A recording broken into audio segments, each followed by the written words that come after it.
Assalamualaikum warahmatullahi wabarakatuh. Bismillahirrahmanirrahim. Hamdan laka ya Allah, salatan wa tasliman alaika ya Rasulullah. Bapak Ibu jamaah Masjid Al-Muttaqin yang dimuliakan Allah Subhanahu wa taala, yang sama-sama kita muliakan Ustaz Zul Effendi SAG yang mana pada malam hari ini akan mengisi ceramah kita, yakni setiap Ahad malam Senin. Baik, pertama marilah kita selalu bersyukur kepada Allah dengan mengucapkan Alhamdulillahirabbil alamin, karena sampai pada malam hari ini kita semua masih diberikan Allah kesehatan, kekuatan sehingga kita bisa berkumpul selesai melaksanakan sholat maghrib dengan berjamaah. Kedua kalinya sholawat dan juga salam semoga selalu tercurah limpahkan kepada junjungan kita, yakni Nabi Muhammad sallallahu alaihi wasallam. Mari sama-sama kita bersholawat dengan melafazkan Allahumma sholli ala sayyidina Muhammad wa ala ali sayyidina Muhammad. Assalamu alayka ya Rasulullah. Bapak Ibu yang dimuliakan Allah Subhanahu wa taala, mari kita awali acara ini dengan membaca basmalah. Bismillahirrahmanirrahim. Untuk selanjutnya kepada Ustaz Zul Effendi SAG kami persilahkan dengan segala hormat.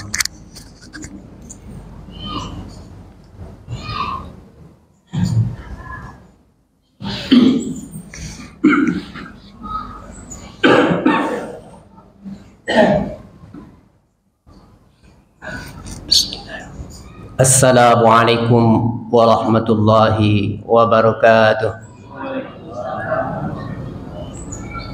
Alhamdulillahilladzi arsala rasulahu bil huda wa dinil haqq liyuzhirahu 'ala ad-dini kullihi wa kafa billahi shahida. Asyhadu an la ilaha illallah wahdahu la syarika lah, asyhadu anna Muhammadan 'abduhu wa rasuluhu la nabiyya ba'da. Allahumma salli wa sallim wa barik ala nabiyyina Muhammad wa ala alihi wa sahbihi ajma'in. Rabbi syrah li sadri wa yassir li amri wahlul 'uqdatam min lisani yafqahu qawli. Masyarakat muslimin wal muslimat, bapak dan ibu jamaah, hadirin dan hadirat, alim ulama, cerdik pandai, pemuka masyarakat yang dirahmati Allah Subhanahu wa taala. Pertama kali kita wajiblah untuk mengingat nikmat Allah kepada kita. Karena segala sesuatu yang kita terima itu adalah merupakan nikmat. Tergantung dari sisi mana kita memandang. Ketika kita pandang nikmat itu menjadi sesuatu yang diberikan Allah itu sesuatu yang tidak menyenangkan, maka kita menganggap itu tidak nikmat kadang-kala. Dan kalau kita diberikan sesuatu yang baik, maka kita berpandangan bahwa itulah nikmat. Maka sesungguhnya apa yang digambarkan oleh Allah Subhanahu wa taala dalam Al-Qur'anul Karim surah Al-Fajr, ada orang yang diberikan kebaikan, kemuliaan, harta, dan mereka mengatakan bahwa dirinya sedang dimuliakan oleh Allah. Ada juga orang ketika dia dikurangi hidupnya, dikurangi kesehatannya, atau rezekinya dikurangi, atau jabatannya dikurangi, atau bahkan dari memiliki jabatan tidak memiliki jabatan, maka mereka menganggap Allah sedang menghinakan diriku. Maka pentinglah bagi kita untuk selalu mengingat nikmat itu. Sejauh mana kita menggunakan nikmat itu untuk selalu taat kepadanya. Itu yang penting. Usia yang diberikan Allah, seberapa banyak usia itu yang kita gunakan untuk taat. Kalau lebih banyak kita timbang-timbang waktu kita dari pagi tadi sampai sekarang ini, banyak untuk hal yang tidak bermanfaat dibandingkan mentaati perintah Allah, itu perlu kita koreksi. Maka itu pentingnya kita bersyukur, memuji Allah. Kemudian salawat dan salam pada Nabi kita, Nabi Muhammad SAW. Itu ibadah dan sekaligus itu merupakan sebuah ikrar dari kita bahwa kita mencintai Nabi kita dan akan mengikuti langkahnya, sunnahnya. Karena Nabi SAW itu diakui oleh Allah. Laqad kana lakum fi Rasulillahi uswatun hasanah. Sungguh adalah pada diri Rasul itu adalah uswah hasanah. Bukan baik biasa, tapi hasanah. Kalimahnya itu hasanah. Hasanah itu apa? Dari segi apapun kita lihat itu baik. Kondisinya itu di bagaimanapun cara kita menilai itu baik. Itu hasanah. Maka yang diinginkan kalau kita beribadah itu diharapkan Allah apa itu, Pak? Alladzi khalaqal mauta wal hayata liyabluwakum ayyukum ahsan amala. Ahsanu amala. Jadi amal yang diharapkan Allah itu ahsan, Pak, yang terbaik. Baiknya itu bukan khair, tapi ahsan. Apa itu ahsan? Kualitasnya itu bagaimanapun cara kita memandangnya tetap terbaik di hadapan Allah. Bapak dan Ibu sekalian, itu pengantar atau mukaddimah. Dan kita berharap dari segala aktivitas yang kita lakukan, selalulah kita bersandarkan kepada sunnah Rasul SAW.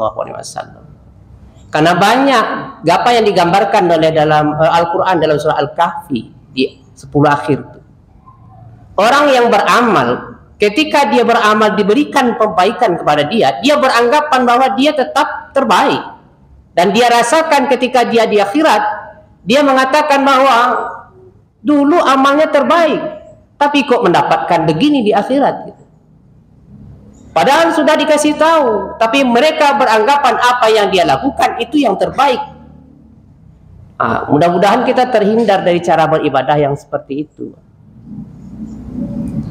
Kalau ada perbedaan dalam melakukan ibadah, itu jangan dijadikan perbedaan itu sebagai penjatuhkan orang atau mendiskreditkan orang.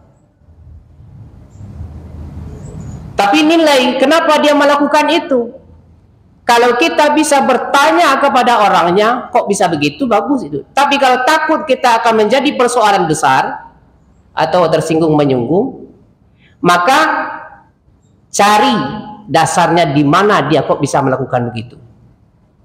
Tanya kepada orang yang lebih tahu. Makanya jangan mudah menilai ibadah orang rusak kalau kita tidak tahu dasar dia berbuat apa. Contohnya apa, Pak? Yang saya sampaikan itu. Kunut saja itu ketika dilakukan orang kita melakukan itu kan separuh jahar, separuh tidak, Pak. Ya enggak, Pak? Sini kunut, Pak. Enggak. Kunut kan? Kan separuh jahar, separuh tidak, Pak. Nantilah kita dia melakukan atau tidak, tapi dia melakukan separuh dia keraskan suaranya, separuh tidak. Dan kita tetap diam saja di belakang. Harus tahu kita dasarnya di mana, kok bisa begitu cara melakukannya. Belajarnya dari mana dulu? Kalau dia baca buku apa yang dia baca? Sehingga sandaran kita beribadah itu jelas. Tidak mengikut-ngikut gitu.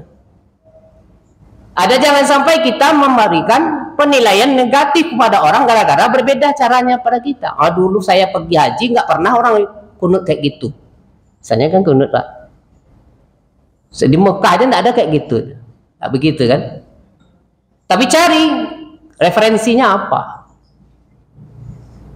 Bapak dan Ibu sekalian, makanya dalam beribadah itu ada dua yang harus kita perhatikan. Ada amal zahir dan ada amal batin. Amal zahir itu tata cara yang kita akan lakukan. Seperti salat misalnya, apa yang dikatakan Rasulullah SAW? Sallu kama ra'aitumuni usalli. Salatlah kamu sebagaimana kamu memperhatikan aku atau melihatku salat. Jangan usalli, Pak. Salatlah kamu sebagaimana aku usalli. Bukan itu. Sebagaimana aku salat. Itu zahirnya. Bagaimana Nabi salat? Maka cara sahabat menilai dan ulama memahami hadis berbeda juga caranya. Ada yang mengangkat tangan sampai ke bahu, ada yang mengangkat tangan sampai ke telinga. Ada juga yang tidak kajian fikih dari kajian salatnya itu dipelajari dari mulai gerakannya sampai kebacaannya. Itu kalau kajian fikih salat. Fikih solat itu saja banyak macamnya, Pak. Ada fikih solat yang dikarang oleh Ibnu Qayyim Al-Jauzi. Itu cara pemahamannya berbeda. Ada fikih solat yang dikarang oleh Syekh Albani, Pak. Itu lain lagi caranya. Ada fikih solat yang dikarang oleh Tengku Hasbi As-Siddiqi atau TM Hasbi As-Siddiqi. Ada fikih solat yang dikarang yang biasa kita baca, Pak, yang coklat yang ungu tuh warnanya. Tuntunan solat lengkap, Pak. Lain lagi tuh, Pak. Jadi apa yang harus kita pegang itu? Peganglah di mana dasarnya yang lebih sahih atau lebih kuat menurut kajian-kajian yang kita pelajari. Ya karena orang itu masing-masing. Itu ibadah zahir gitu. Ibadah zahir itu kita pelajari. Semua orang pandai, Pak. Dan bahkan saking pandainya bisa menyalahkan orang. Kadang-kadang nggak kajian baru 2 kali, Pak. Besok lagi bid'ahkan orang. 2 kali dia ngikut kajian itu kan, pada berubah cara dia. Ada langsung digantinya, Pak. Kok nggak bisa terus? Itu beda itu amalannya kita. Atau lain kurang itu. Nah, kalau enggak itu enggak masuk itu. Artinya apa? Itu kalau amal zahir yang harus kita perhatikan. Dan itu tidak susah, Pak. Mempelajari itu tidak susah, Pak. Hadir aja Bapak kajian dalam membahas fikih solat atau yang membahas fikih-fikih yang lain, itu bisa tuh. Fikih salat jenazah misalnya, penyelenggaraan jenazah misalnya. Cara memandikan jenazah, cara mengkafani jenazah, cara mensolatkannya. Tapi kalau memandikan itu kan banyak orang tak mau, Pak, bukan tak pandai, Pak. Banyak tak mau. Tapi kalau dipelajari bisa orang itu. Yang kedua ini yang susah, Pak. Apa itu? Amal batin. Atau apa batin? Qalbun. Hati. Menghadirkan hati di dalam beribadah itu yang susah, Pak. Bapak bisa ngangkat tangan yang pas, tapi menghadirkan hati ketika takbir bukan pekerjaan mudah, Pak. Siapa saja orangnya, termasuk saya. Godaannya datang cepat, Pak. Ya, Bu. Baru Ibu akan takbir, teringat itu jamuran danun tangke, Pak. Duduk sedang sholat, Pak. Bunyi Allahu Akbar, guru. Itulah kain terkena tuh, Pak. Atau Ibu ke masjid, datang setan membisikkan, kompor gaslah mati. Balik pulang deh, Pak. Itu gangguan tuh, Pak. Jadi apa? Masalah kehadiran hati di dalam beribadah bukan persoalan mudah, Pak. Maka itu butuh latihan.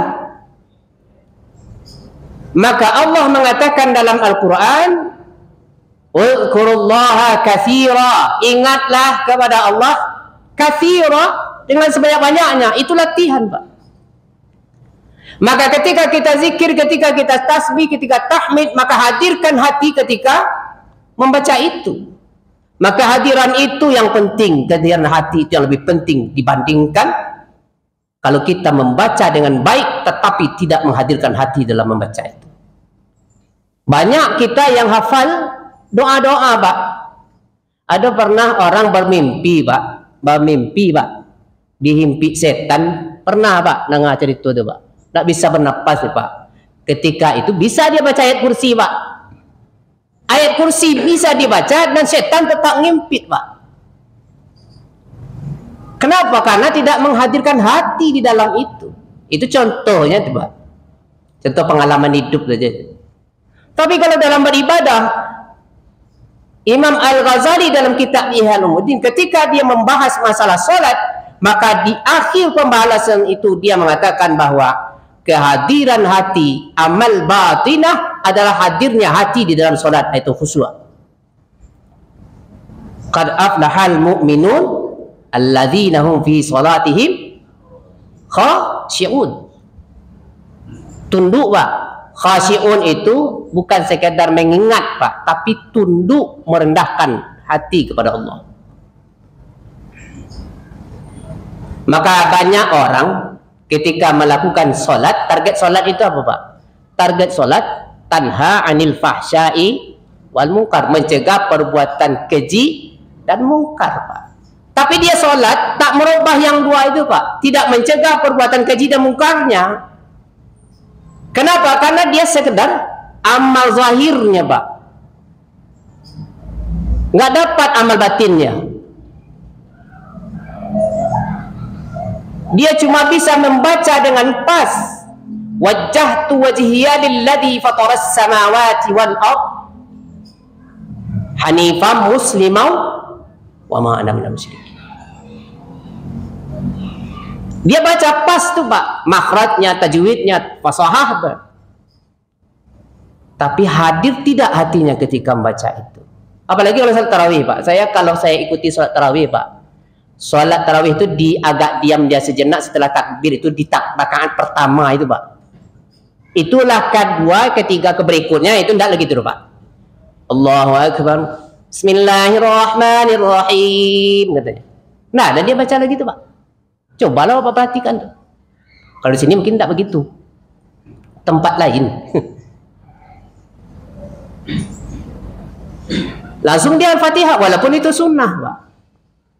Artinya dia cuma menyelesaikan amal zahirnya, tidak melaksanakan amal batinnya. Jadi kita itu dibutuhkan amal batin dalam beribadah. Kita contohkan ketika Syekh Ramadan Al-Buti membahas tentang kitab Al-Hikam, itu di bahagian yang ke-6 dari syarahnya itu, dari pembahasan itu, yaitu yang dikatakan oleh di dalam kitab Al-Hikam itu bahwa jangan pernah kamu berputus asa dari doa ketika doamu tidak diterima oleh Allah atau belum dikabulkan oleh Allah. Karena Allah memberikan pilihan kepadamu untuk dikabulkan doanya, bukan kamu yang memilihnya. Maka di dalam pembahasan itu Syekh Ramadan Al-Buti mengatakan ada perbedaan antara meminta dengan berdoa. Kalau meminta itu sekadar meminta Pak, tapi tanpa menghadirkan hati. Banyak orang hafal doa Pak. Kalau saya tidak banyak hafal doa itu Pak. Kalau orang banyak dia hafal doa itu Pak. Padahal dengan doa satu doa saja itu udah rangkap semuanya itu Pak. Apa doanya Pak? Rabbana atina fid dunya wa fil akhirati hasanah wa qina. Itu Al-Qur'an tuh Pak. Ya Al-Quran itu Pak. Nah, ditambahnya dulu itu Pak. Rabbana atina fid dunya hasanah wa fil akhirati hasanah wa qina azabannar wa qina azabal kubur wa qina azabal mahsyar. Peta tambahannya Pak. Nggak cukup dengan itu dia. Padahal dengan itu kan udah amal doa apa namanya itu Pak? Sapu jagat, disapu semua itu Pak. Doa sapu jagat. Tapi karena hatinya nggak datang dalam doa itu, dia sekadar minta Pak, fasahah bacaannya Pak. Dengung tak dengungnya jelas Pak, tasdid tak tasdid tahu dia. Tapi doanya tidak diterima atau tidak didengarkan oleh Allah atau belum dikabulkan oleh Allah. Karena hatinya di waktu itu tidak hadir. Maka menurut beliau ada dua persyarat doa itu kalau ingin dikabulkan doanya. Satu, menghadirkan hati dengan tunduk dan berharap akan doa itu diterima oleh Allah. Dan ketika kita minta ampunan kepada Allah, kita mengharapkan ampunan itu dan merasakan bahwa kita bergelimang dosa. Dari tadi sampai sekarang ya Allah, aku telah melakukan kelalaian kepadamu. Kalau kita sakit misalnya, kalau aku sakit ini ya Allah, karena dosa yang aku lakukan, aku mohon kepadamu ya Allah, ampuni dosaku. Jangan selalu minta sehat aja Pak. Ya Allah sakitmu ya, angkitkanlah kesakitmu ya Allah. Dalam bertahun-tahun nombor sakit upaya Allah. Angkatkanlah sekian umur. Perintah-perintahnya Allah, Pak. Tapi seharusnya dia minta bagaimana? Ya Allah, aku sakit ini kalau karena sebab daripada dosa yang aku lakukan selama ini. Aku mohon padamu ya Allah, ampuni dosaku. Mau perkara diangkat atau tidak, itu urusannya Allah. Yang penting sekarang kita bersihkan diri kita dari dosa. Karena Nabi SAW mengatakan, mayusibul muslimun, apa yang menimpa seorang muslim, min nasabin wala wasabin, dari sesuatu yang kesusahan, sesuatu yang melelahkan, dan sesuatu yang menyedihkan, sesuatu yang menyakitkan, dari sesuatu yang menyulitkan dia mencarikan persoalannya itu. Kemudian hatta syaukatu yusikuha, sampai duri menusuk tulangnya, illa kafarallahu min khataya, kecuali Allah ampuni dia dari dosa-dosanya. Jadi penyakit kita itu muncul karena dosa, Pak. Sampai duri menusuk kita saja, itu berarti ada dosa yang kita lakukan tuh, Pak. Jangan marah ke sandung kita di jalan, jangan marah kepada orang, Pak. Salahkan diri kita, apa dosa kita, kok bisa kesandung kita. Kita kadang-kadang tersandung kaki di jalan, yang dimarahi batu itu, Pak. Siapa meletakkan batu suku gua. Kan itu, Pak. Orang yang meletakkan batu yang salah, Pak. Padahal dia yang tak melihat. Batu yang kecil itu yang menyandung kita, kan kata orang itu, Pak. Batu yang besar tidak akan menyandung, yang kecil yang akan menyandung. Artinya apa? Perhatikanlah kalau kita jalan tuh. Apalagi jalan banyak lubang ini, Pak. Ada salah sesadur, Pak. Maaf pemerintah gue. Tak lewat banyak lubang. Ambo ada lewat situ, Pak. Banyak sampah. Nggak ada koreksi diri, Pak. Apapun yang dilakukan oleh kita sekarang, tidak pernah manusia itu yang beriman lah katanya itu, orang Islam lah khususnya, itu tidak pernah mengkoreksi diri, Pak. Tidak pernah, Pak. Tidak pernah dia menyadari bahwa dosa yang dia lakukan paling banyak menyalahkan orang lain atau menyalahkan keadaan. Pak, kok lama latih Pulau Gunung Merapi di Bukit Tinggi. Setelah itu tidak lama hujan, Pak. Kata orang yang tinggal situ, udah kayak kampung Ambo tuh, Pak. Paneh hari, hujan malam petang. Paneh hari, tengah hari tiba, lumpur apa, Mak? Lumpur dingin. Lahar dingin ayam. Nggak ada biasa di kampung Ambo kayak gitu tuh, Pak. Nggak selesai di situ, tiba pulau banjir, Pak. Kini di Pekanbaru atau Rumbai kok, Pak, hujan seketik banjir, Pak. Kama kalau lalu, Pak. Ya, Pak, kalau lewat kata lewat, kini lah banjir kalau lewat, Pak. Dulu Ambo kalau banjir bisa lewat kata lewat, kini nggak bisa, Pak. Terpaksa Pak aja ke permukaan kata tinggi. Banjir juga kalau lambe, Pak. Kemana kalau lari, Pak? Apa kau pernah menyalahkan dirinya? Tidak pernah, Pak. Ini ndakek kok, Pak. Gempa bumi, lahar gunung baru melatih. Tidak selesai di situ timbul bencana baru. Tidak selesai di air banjir, selesai air datang api, selesai api gunung Merapi ulang lagi. Gitu, Pak. Tak pernah manusia menyalahkan keadaan. Apa yang disalahkannya? Cuaca ekstrim, Pak. Kapan kita mengkoreksi diri, menginsafi diri kita?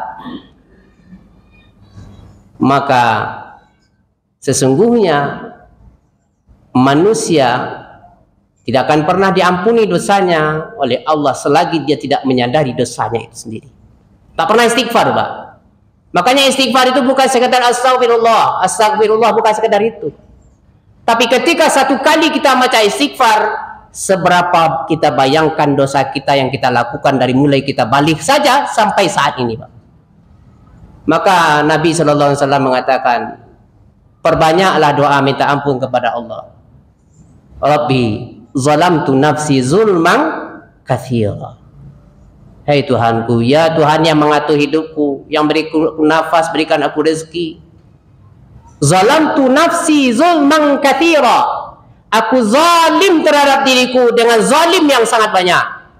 Bayangkan tuh Pak, berapa dosa yang telah terlakukan. Jangan nikmat yang kita bayangkan, tapi bayangkan dosa apa saja yang telah terlakukan. Bapak bangun tengah malam sujud pada Allah, tahajud.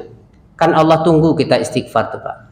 Allah katakan, aku terima doa orang yang berdoa kepada aku kabulkan permintaan orang yang minta kepada aku, dan aku ampuni dosa orang yang minta ampun pada aku. Tapi kita tak pernah istighfar di situ dengan tidak membayangkan dosa kita, sekedar astagfirullah, astagfirullah, astagfirullah, gitu-gitu aja Pak. Tasbih kadang-kadang tuh Pak, astagfirullah. Tapi nggak membayangkan dosa kita, tidak memikirkan dosa yang telah kita lakukan, tak pernah menyesali dosa kita. Ya Allah, ampuni dosaku, kezalimanku yang telah aku lakukan banyak. Dari mulai kita balik sampai saat ini, ya Allah, sampai dosaku seberapa banyak. Dari dosa mata, sampai dosa telinga, sampai dosa kaki, tangan, anggota tubuh kita, Pak. Kan semuanya minta pertanggungjawaban nanti. Itu yang pertama, kata Syekh Ramadan Al-Buti, syarat doa itu adalah diawali dengan istighfar. Kehadiran hati dan menyesali di ketundukan. Jadi istighfar kita dulu. Yang kedua, memahami kondisi makna-makna ayat doa yang kita pahami. Bagaimana hati kita tunduk kepada Allah ketika kita tidak memahami maknanya. Apa yang kita baca kita pahami. Jadi tundukkan hati kepada Allah dan istighfarlah kepada Allah. Maka itu dicontohkan oleh Syekh Ramadan Al-Buti bahwa bagaimana engkau meminta kepada seorang raja yang engkau setiap hari berbuat mengingkari perintahnya. Awak kerajo sampai orang Pak. Tapi kerajo menantang orang itu saja. Pihak minta gaji tiap bulan. Minta naik pangkek loh Pak. Tapi setiap hari kita tidak mematuhi perintahnya Pak. Ingkar padanya. Itu Syekh Ramadan Al-Buti mencontohkan dalam kitab Al-Hikam itu Pak. Bagaimana engkau bisa meminta sesuatu kepada Tuhanmu yang setiap hari kamu mengingkari perintah Tuhanmu? Bagaimana doa kita akan dikabulkan? Sehingga beliau mengatakan apa? Aku bisa setiap aku berdoa dimakbul doaku karena aku menyadari dan minta ampun, menghadirkan hatiku dan minta ampun kepada Allah. Tapi bagaimana dengan orang yang aku doakan? Akan diterima doanya katanya ketika dia tidak pernah minta ampun kepada Allah. Makanya kalau kita contoh Pak, Khalifah Umar bin Khattab ketika kemarau panjang, itu beliau tidak, ketika umat mengadu, ya Umar bin Khattab, Amirul Mukminin, hari ini kemarau yang panjang, tidak ada air turun, kami susah mencari air. Maka Sayyidina Abu Umar bin Khattab itu tidak memerintahkan sholat istisqa Pak. Tahu Pak sholat istisqa kan? Sholat minta hujan. Tidak mintakan, tapi beliau mengumpulkan umat di masjid. Kemudian apa yang beliau perintahkan? Istighfarlah engkau kepada Allah, sadari dosamu, maka Allah akan turunkan hujan. Faqultu astaghfiru, maka ucapkanlah istighfar dalam surat Nuh itu. Faqultu astaghfiru rabbakum innahu kana ghaffara yursilis sama'u 'alaikum midrara. Minta ampunlah kepada Allah dengan sepenuh-penuh minta ampun, kemudian diampuni oleh Allah, diturunkan hujan dari langit dengan deras, hujan lebat. Maka Umar bin Khattab saat itu memerintahkan istighfar. Lah istighfar semuanya. Pulang. Tapi nggak turun hujan. Yang kedua diulang lagi. Tapi ketika yang kedua Umar bin Khattab marah. Siapa di antara kalian yang istighfar dan tidak menghadirkan hatinya untuk minta ampun kepada Allah dan tidak menyadari dosanya, sekedar istighfar saja. Orang istighfar dia istighfar. Maka diperintahkan untuk yang ketiga kalinya, hadirkan hati, sadari dosa-dosa, maka kalian bertaubat kepada Allah. Karena sudah dimarahi, istighfarnya begitu semua. Keluar dari masjid hujan lebat Pak. Turun hujan.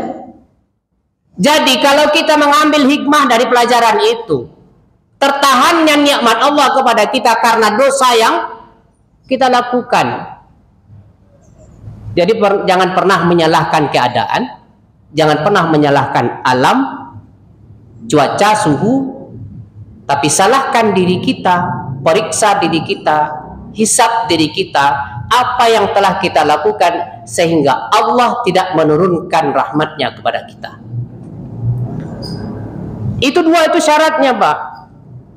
Maka kehadiran hati, seperti balik kepada pembelajaran di awal, bahwa amal batin itu penting kita pahami sehingga melahirkan ibadah-ibadah yang betul-betul menghasilkan kualitas di hadapan Allah Subhanahu wa taala. Ada perubahan, Pak. Ini selesai Ramadan, seharusnya setelah Syawal itu kan ada peningkatan tuh, Pak. Kalau bagi kita yang sudah biasa meningkatkan itu bukan meningkat ya, Pak. Tapi bagi yang belum biasa itu akan kembali ke habitatnya. Yang biasa di masjid kembali ke masjid, yang biasa di pos ronda kembali ke pos ronda, Pak. Kenapa? Karena mereka tidak pernah mengambil ibadah itu dari segi intisarinya, tidak mengambil hikmah dari sana. Padahal itu semua perlu untuk kita miliki.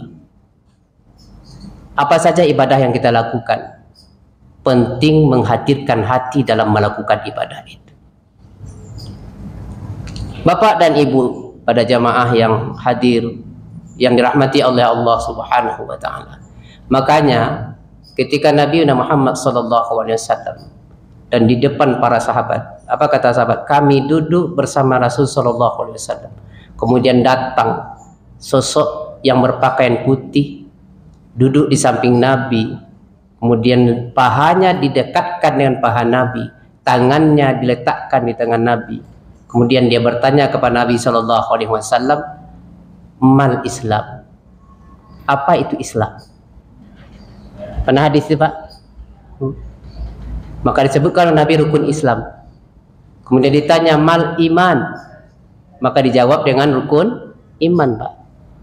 Tapi yang terakhir apa yang beliau tanyakan? Yang berikutnya lah, mal ihsan. Apa itu ihsan?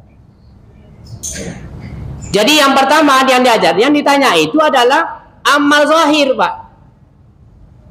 Amal zahirnya, sholatnya, syahadatnya, puasanya, zakatnya, hajinya. Itu yang ditanya. Apa Islam itu? Amal zahirnya.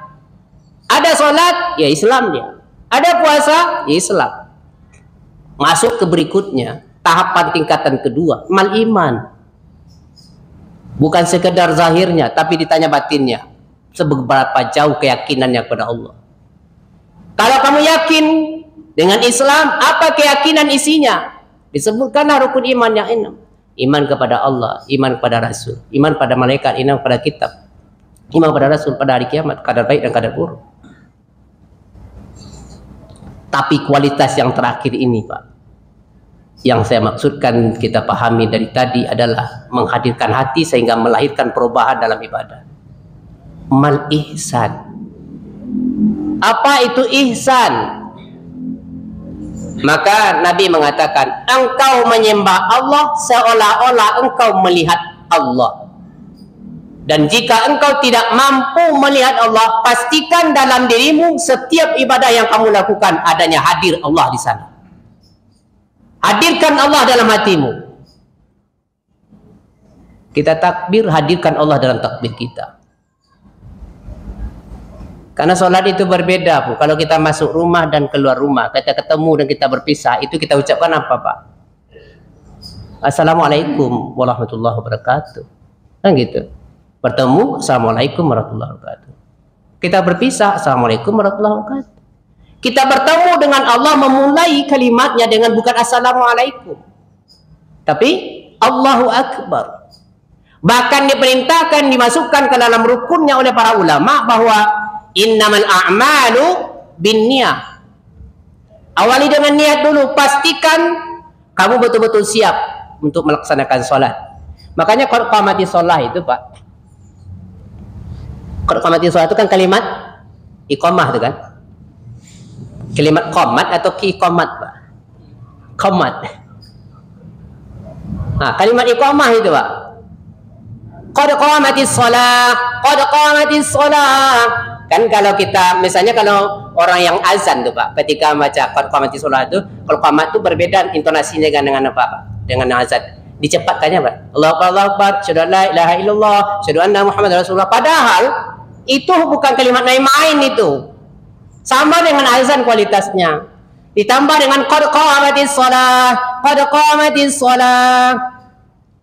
Itu memerintahkan kita berdirilah untuk salat.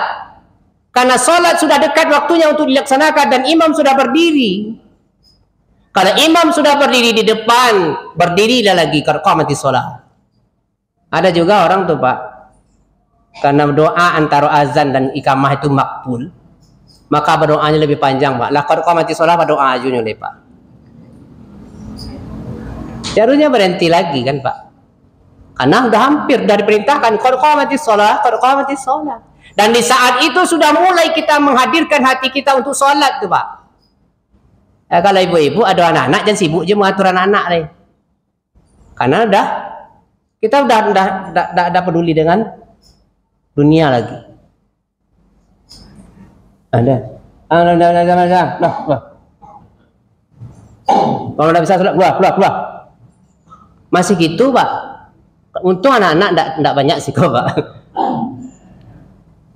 Kalau banyak, Pak, ribut, Pak. Itu sibuk itu, Pak. Kalau bisa sholat, keluar. Kalau untuk main di luar. Lama orang padahal udah qad qamatis shalah, Pak.